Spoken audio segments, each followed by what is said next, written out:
కేంద్ర ప్రభుత్వం తన వన్ నేషన్ వన్ ఎలక్షన్ అంటే జమిలీ ఎన్నికల బిల్లును ప్రస్తుత పార్లమెంట్ శీతాకాల సమావేశాల్లోనే ప్రవేశపెట్టే అవకాశం ఉందని తెలుస్తోంది.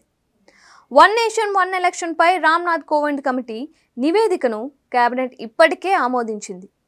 ప్రభుత్వం ఇప్పుడు బిల్లుపై ఏకాభిప్రాయాన్ని ఏర్పరచాలని కోరుకుంటోందని, వివరణాత్మక చర్చల కోసం జాయింట్ పార్లమెంటరీ కమిటీ లేదా జేపీసీకి పంపవచ్చని సమాచారం. దేశవ్యాప్తంగా ఉన్న మేధావులతో పాటు అన్ని రాష్ట్రాల అసెంబ్లీల స్పీకర్లను కూడా ఈ జాయింట్ పార్లమెంటరీ కమిటీ మీటింగ్కు పిలవవచ్చు. సామాన్యుల అభిప్రాయం కూడా తీసుకుంటారని తెలుస్తోంది. వన్ నేషన్ వన్ ఎలక్షన్ అమలు కోసం రాజ్యాంగాన్ని సవరించడానికి కనీసం 6 బిల్లులు పాస్ చేయాల్సి ఉంటుందని రాజకీయ నిపుణులు చెబుతున్నారు. అయితే దానికి ప్రభుత్వానికి పార్లమెంట్లో 3/2 మెజారిటీ అవసరం ఉంటుంది.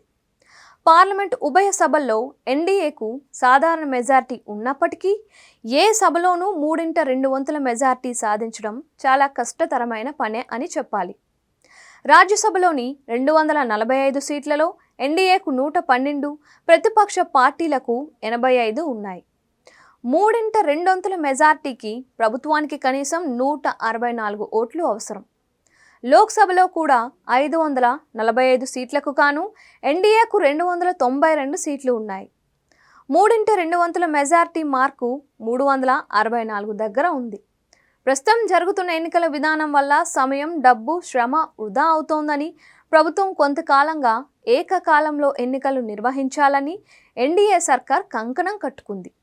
కొన్నిసార్లు అనేక దశల్లో జరిగే రాష్ట్ర ఎన్నికలను నిర్వహించడంలో పోల్ కమిషన్ ఎదుర్కొంటున్న లాజిస్టికల్ సవాలును ఎత్తిచూపుతూ ప్రతిపక్షం ఈ ఆలోచనను సరికాదని విమర్శిస్తుంది కూడా.